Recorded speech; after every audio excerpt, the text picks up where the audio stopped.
জীবনে ভালো কিছু আসতে পারে না, ভালো কিছু আসলেই মানে মানুষের নজর লেগে যায়। মানুষের নজরে নজরে নজরে 11 দিন হসপিটালে ছিলাম। 11 দিনের পরে আজকে আসছি। আজকে আসার পরে দেখি ফেসবুকের রিচ একদম ডাউন। মানে 11টা দিন একটা মানুষ হসপিটালে ছিল। তো আসে দেখলাম আমার ফেসবুকটার উপরেও কারো নজর লেগে গেছে।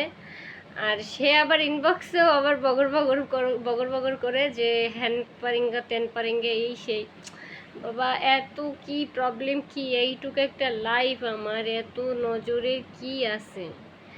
হ্যাঁ, তো যাই হোক, তারপরে সব বাদ দিলাম। রিস্ক এখন হচ্ছে মানসিকতাও ওইভাবে নাই যে রিস্কটা ঠিক করতে হবে, মানে মানসিকতাও ওইভাবে আসতেছে না। আজকে টোটাল একদম ভিউও কম।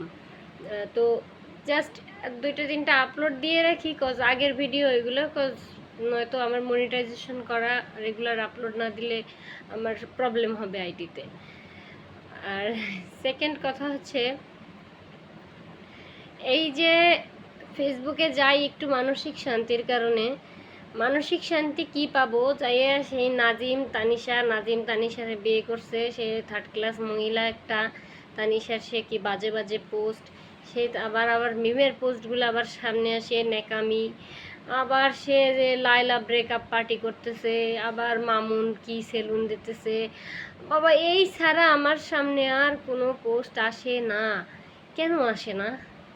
মানে আমার আর সামনে আগে এত সুন্দর সুন্দর শিক্ষণীয় পোস্টগুলো আসতো, এখন আমার সামনে এই যে ন্যাকামি ছাড়া এই মানুষগুলোর এত ব্লক মারি তাও এরা আমার সামনে আসবেই।